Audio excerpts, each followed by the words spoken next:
What if the key to unlocking your past was held by the very man who tried to erase your future? Imagine living for 10 years as a ghost, with no memory of who you are, only to be thrust back into a world of unimaginable wealth and danger. This is a story about a forgotten identity, a chilling betrayal, and the love that emerges from the ashes of a terrible crime. Prepare yourself for a journey into the heart of a dark secret, where a single glance at a wedding can unravel a decade of lies. For 10 years, she was Amelia. Her life was a quiet, contained loop. A small studio apartment in Chicago, a cleaning job at the city's most exclusive restaurant, and a past that was a complete blank.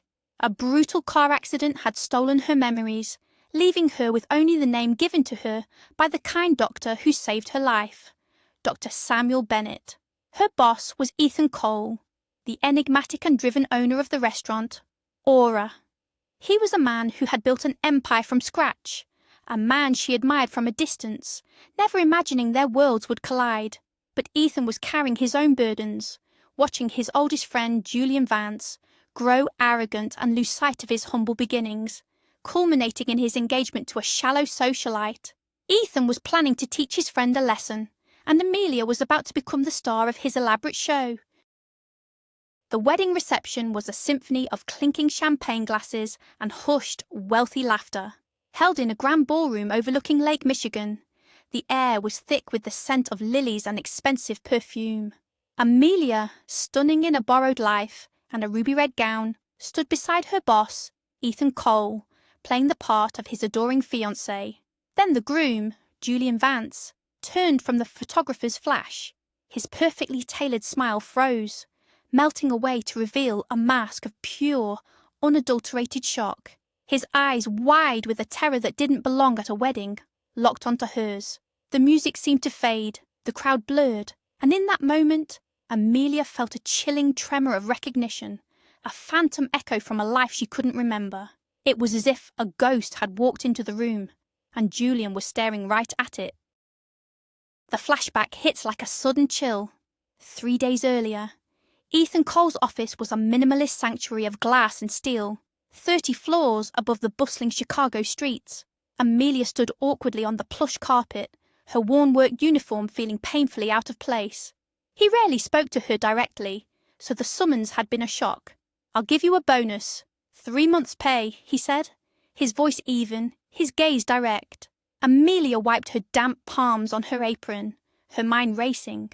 What could she have done wrong? Was she being fired in the most roundabout way possible? "Mr. Cole, I don't understand." He gestured to the leather chair opposite his desk, a silent command to sit. The expensive leather squeaked under her weight. "I need you to do something for me, Amelia. I need you to attend a wedding with me, as my fiancé." The words hung in the air, so absurd, so utterly unbelievable, that her first instinct was to laugh. Ethan leaned forward, his polished facade cracking for a moment to reveal a deep-seated frustration. "My best friend Julian, the groom. He's forgotten where he comes from," he explained, his voice low. "We started with nothing. We worked loading trucks at a warehouse just to eat. Now he's marrying into this dynasty, and he only respects people with a certain last name or a certain bank balance." Ethan's eyes held a glint of a plan, a touch of mischief mixed with genuine disappointment. "I want to introduce him to my fiancée, a woman of immense old money, an heiress from a reclusive family. I want to watch him and his new in-laws fall all over themselves to impress you." He paused, letting the idea sink in. "And then, at the end of the night, we'll reveal the truth. A little dose of humility." Amelia stared at him, caught between the sheer audacity of the scheme and the surprising vulnerability in his eyes. Back in her small studio apartment, the city lights felt a million miles away. The scent of bleach from her work clothes clung to the air. Her cat Leo, a sleek black shadow, rubbed against her leg, purring contentedly. This was her life. Simple, predictable, safe. Ethan's offer was a ticket to another universe, a dangerous game of make-believe. She should have refused instantly. It was insane, and it could cost her the job she desperately needed. But as she looked at her reflection in the darkened window, she saw a stranger staring back, a face she had known for 10 years but had never truly recognized as her own. She was a woman without a history, a name without a story. The offer was more than just a prank. It was a chance to walk in a world that felt both alien and tantalizingly familiar, a world she might have once belonged to. Her mind drifted to the words of Dr. Bennett, the man who had become a father figure to her. Years ago, he had watched her effortlessly play a complex piece on a dusty hospital piano, her fingers moving with an ingrained muscle memory that defied her amnesia. Amelia, he had said gently, your manners, your fluency in French, the way you carry yourself. You were not raised in a simple life. If you were ever put back into your natural element, perhaps something would return. The wedding wasn't just about Ethan's prank or the money anymore. It was a scientific experiment with her own mind as the subject. A long shot, a desperate hope to find a single thread of her forgotten self. With a deep breath that felt like a leap of faith, she picked up her phone. She would do it. She would play the part, not for Ethan, but for the ghost of the woman she once was. The next day was a blur of opulence. Amelia called Sarah, Dr. Bennett's daughter, a bubbly, fashion-savvy nurse who had become her closest friend. Sarah's delighted shriek nearly broke the phone. Their mission began on the Magnificent Mile, Chicago's famed shopping artery. In boutiques where price tags were hidden like state secrets, Amelia felt a strange sense of déjà vu. The textures of silk and cashmere under her fingertips felt correct. The quiet reverence of the stores felt normal. Sarah watched in amazement as Amelia bypassed trendy outfits, her instincts guiding her toward timeless, elegant pieces. It was as if an expert, long dormant, had awakened within her. She moved with a confidence that she didn't possess in her daily life, a queen temporarily disguised as a commoner, finally returning to her court. In the final boutique, a private showroom with champagne on arrival, she saw it. It was a floor-length gown of deep, ruby-red silk that seemed to absorb the light. It had a daringly open back and a slit that hinted at the long line of a leg. It was bold, sophisticated, and utterly perfect. When she stepped out of the dressing room, Sarah gasped. The dress didn't just fit her. It seemed to belong to her. It highlighted the impossible blue of her eyes and the pale cream of her skin. The price was astronomical, enough to pay her rent for 2 years. As the sales associate swiped Ethan's black credit card, Amelia didn't feel a tremor of guilt. Instead, a strange thought surfaced, clear as a bell. This is how it should be. It was a fleeting, powerful sensation of reclaiming a life she had never known. The day of the wedding was dedicated to her transformation. A spa treatment left her skin glowing, erasing the subtle signs of harsh cleaning chemicals and sleepless nights. Her hands, usually raw and chapped, were massaged with scented oils, and her nails were manicured into perfect ovals. At the salon, a stylist freed her hair from its usual tight bun, revealing a cascade of wavy, sun-kissed blonde hair that no one at the restaurant knew she had. They styled it into soft waves that tumbled over her bare shoulders, framing a face that had been subtly altered by reconstructive surgery after her accident. Looking in the mirror, she saw a woman of poise and power. The Amelia who scrubbed floors was gone, replaced by a polished, stunning stranger who looked like she belonged on the cover of a magazine. When Ethan arrived at her modest apartment building that evening, he was the one left speechless. He stood in the doorway of his luxury sedan, his own sharp tuxedo suddenly feeling inadequate. The woman who emerged was not the quiet, reserved cleaner from his restaurant. This was a different person entirely. The ruby dress clung to a figure he'd never imagined, and her eyes, free from their usual guarded expression, sparkled with a mixture of nervousness and excitement. "Amelia," he said, his voice a little hoarse, "you look incredible." All his plans for a simple prank, for teaching his friend a lesson, suddenly felt complicated. The clear line between boss and employee had dissolved, replaced by the palpable tension between a man and a breathtakingly beautiful woman. This was no longer just a game. The drive to the Gold Coast was filled with a new, charged silence. The usual barriers between them had vanished. He wasn't just her boss, he was her co-conspirator, her date. He asked about her life, and for the first time, She told him snippets of her story, the one that began 10 years ago in a hospital bed. She spoke of Dr. Bennett, of learning to navigate a world where she had no roots. He listened intently, his gaze softening as he glanced at her. He, in turn, shared stories of his and Julian's early struggles, painting a picture of a friendship that now seemed like a distant memory. By the time they pulled up to the Grand Hotel, a fragile, unspoken connection had formed between them. They were two lonely people stepping into a night of deception together. As they entered the ballroom, a wave of heads turned. Whispers followed them like a breeze. "Who is that with Ethan Cole?" He placed a protective hand on the small of her back, the warmth seeping through the silk of her dress. "Ready?" he murmured. She nodded, her heart pounding. To her own surprise, she didn't feel like an imposter. She met the curious and judgmental gazes of the other guests with a calm, level stare. She accepted a glass of champagne from a passing waiter, holding it with a practiced ease she didn't know she possessed. She smiled, she nodded, she played the part. And the most terrifying thing was, it didn't feel like playing at all. It felt like remembering. And then, the moment replayed, sharp and clear. Julian Vance, the handsome, successful groom, turning to greet his oldest friend. His eyes slide past Ethan and land on her. The blood drains from his face. His champagne flute trembles in his hand. "Ethan," he manages to say, his voice strained. "Congratulations.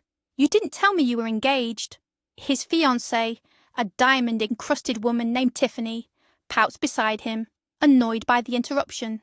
"Julian, the photographer is waiting."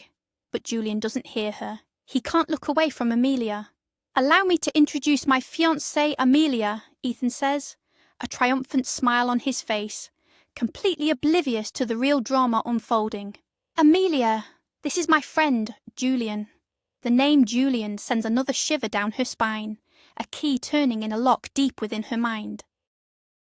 Julian recovers with the practiced smoothness of a seasoned liar. He extends a hand, his touch cold and clammy, despite the warmth of the room. "A pleasure, Amelia. Forgive my surprise. Ethan has kept you a very well-guarded secret." His smile doesn't reach his eyes, which are now darting between her and Ethan, filled with a frantic, calculating energy. Tiffany looks Amelia up and down, a dismissive sneer on her perfectly glossed lips. "That's a lovely dress. Is it last season's?" Amelia meets her gaze coolly. "I wouldn't know. I don't follow seasons," she replies, her voice steady, surprising even herself. Ethan watches the exchange with amusement, still believing this is all part of his plan. He has no idea he has just introduced a predator to the ghost he thought he had destroyed. Later, during the first dance, Ethan pulls her onto the floor, the lights dim, and a slow, romantic melody fills the air. "You're a natural at this," he whispers, his hand warm and firm on her back. "You've got them all convinced." She leans into his frame, the scent of his cologne a comforting anchor in the swirling chaos of the evening. For a few minutes, she allows herself to forget the deception, to feel the simple pleasure of being held by a handsome man. The chemistry between them is electric, a silent conversation happening in the space between their bodies. She looks up into his eyes and sees not a boss, but a man who is just as lost in this charade as she is. For the first time in a decade, she feels a flicker of something more than just survival. It feels like hope. The moment is shattered when a voice cuts in. "May I?" Julian stands beside them, his smile tight. Ethan, bound by decorum, reluctantly lets her go. Julian pulls her closer than necessary, his grip on her hand, possessive. As they move to the music, his questions begin, sharp and probing. "So, where is your family from, Amelia?" "I don't recognize the name." His voice is a low murmur, meant for her ears only. "You seem so familiar. I'm certain we've met before." Each question is a jab, a test. He is hunting for something, trying to see if the ghost remembers. She parries with the vague lies she and Ethan had concocted, but her heart is hammering it against her ribs. She feels like an animal caught in a trap, the hunter's breath hot on its neck. As he spins her under the glittering chandelier, a memory fragments and flashes behind her eyes. Not a full memory, but a feeling, a sensory explosion. The scent of rain on hot asphalt, the sound of a woman's laughter, the image of a man's smiling face, his features blurred, but his eyes are Julian's. He is younger, happier, and he is looking at her with love. The vision is so intense it makes her stumble. "Are you all right?" Julian asks, his grip tightening on her arm. She pulls away, feeling a wave of nausea. I need some air," she stammers. The man from her vision was Julian. She is sure of it, and the sudden, visceral feeling that accompanies the image is not love, but a deep, soul-crushing dread. The evening unravels quickly after that. Julian, fueled by champagne and fear, becomes increasingly erratic. Near the end of the night, he corners Ethan near the bar, his voice a furious whisper.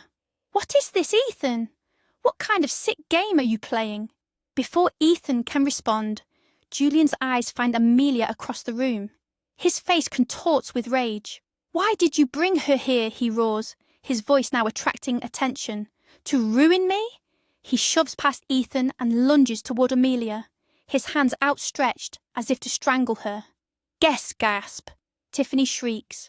Ethan reacts instantly, tackling Julian and pinning him against a wall before he can reach her. The beautiful facade of the perfect wedding shatters into a million pieces of ugly, raw violence. Ethan hustles a trembling Amelia out through a side door, leaving behind the chaos and scandal. The cold night air is a shock to her system. In the heated silence of his car, the adrenaline begins to fade, replaced by a flood of tears she can no longer control. The dam of her composure breaks, and a decade of confusion, loneliness and fear comes pouring out. "He knows me," she sobs, the words barely audible. "I don't know how, but he knows me." Seeing her utter distress, Ethan pulls the car over. He turns to her, his face etched with concern and a dawning horror that his little prank has unleashed something terrible. "Amelia, talk to me. Tell me everything." And so she does. She tells him about the accident, the amnesia, the doctor, and the single expensive ring that is her only link to a past she can't access.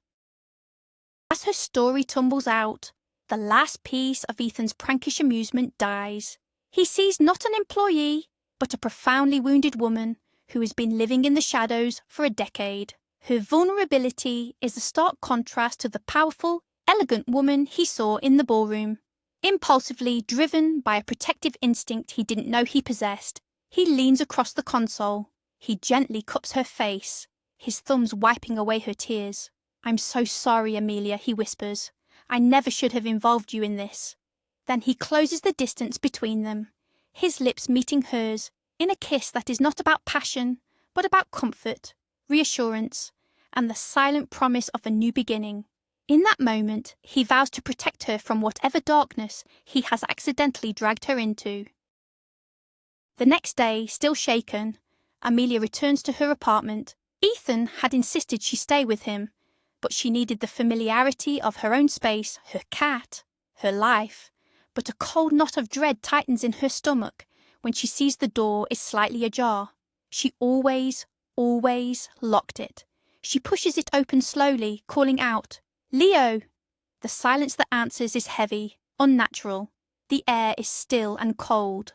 She steps inside, her senses on high alert. The small living area is undisturbed, nothing seems out of place.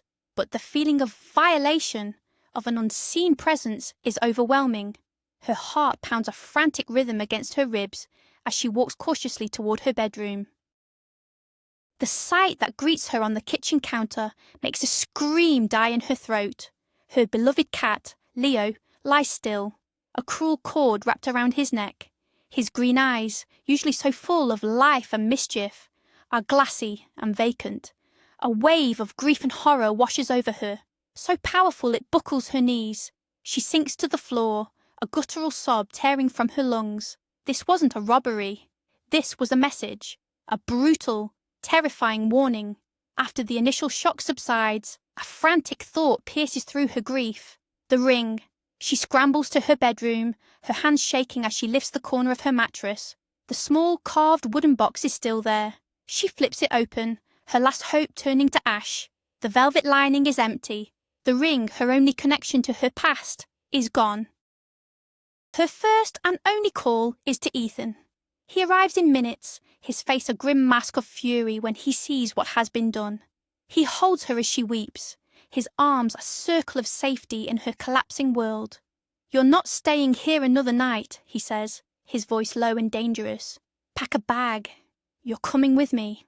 There are no arguments left in her. That night, under a cold, starry sky, they bury Leo in the garden behind Ethan's sprawling suburban home. As Ethan finishes patting down the small mound of earth, he turns to her. "Whoever did this, Amelia, I swear to you they will pay."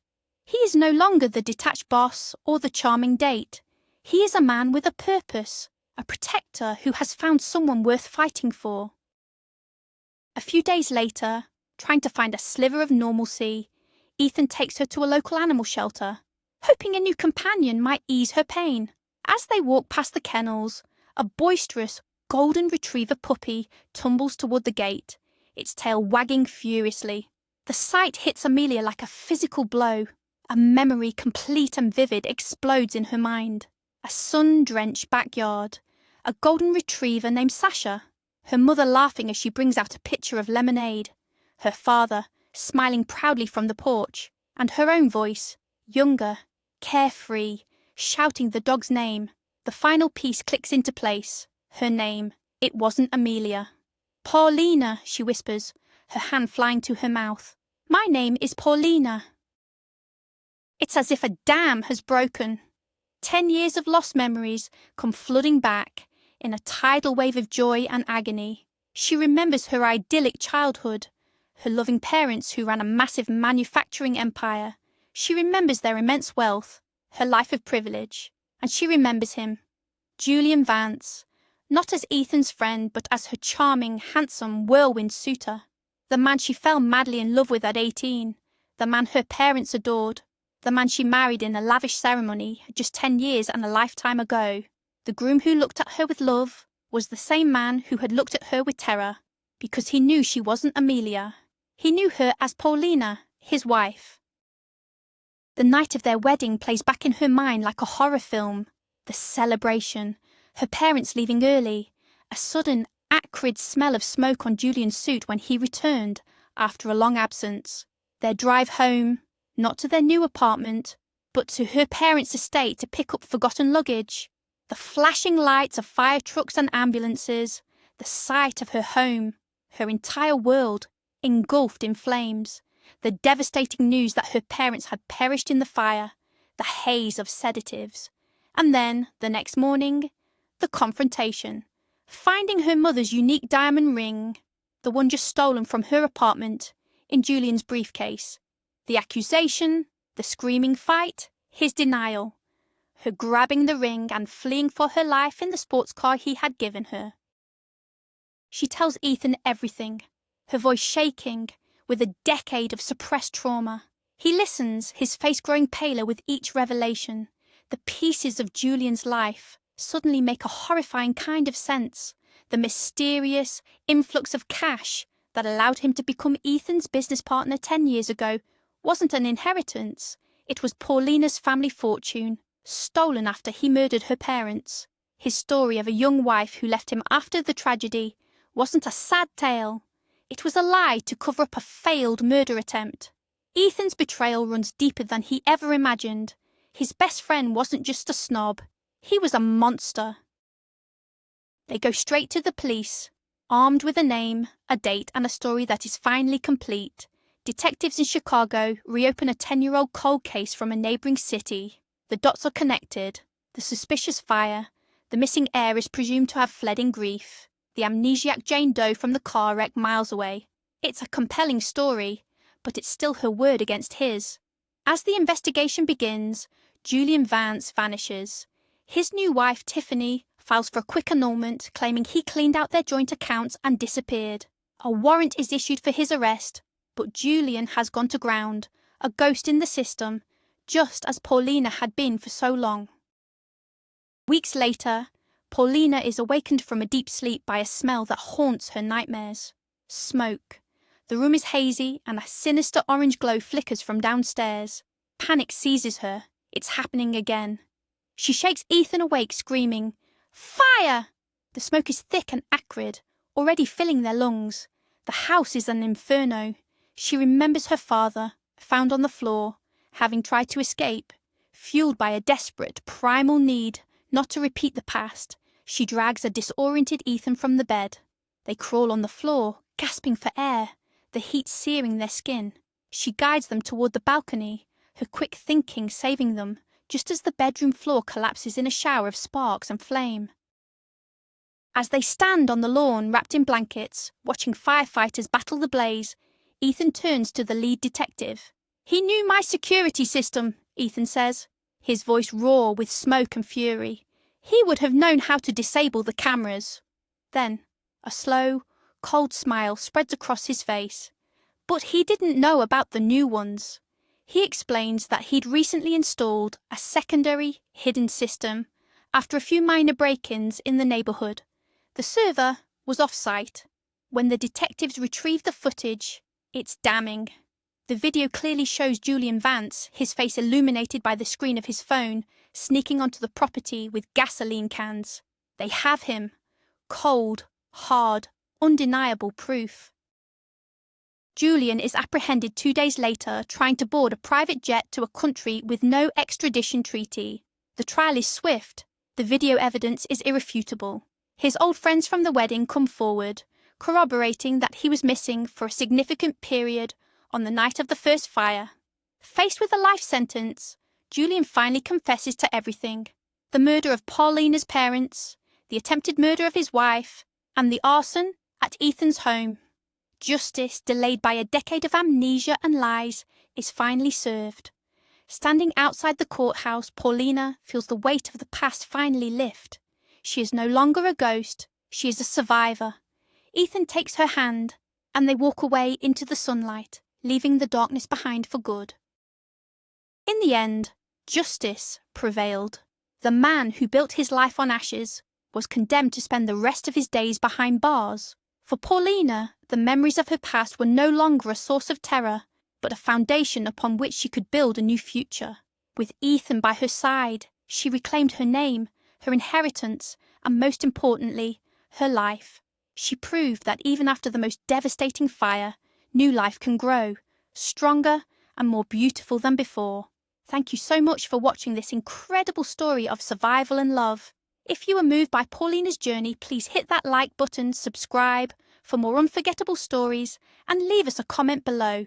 We have to ask, do you believe a person can ever truly escape their past?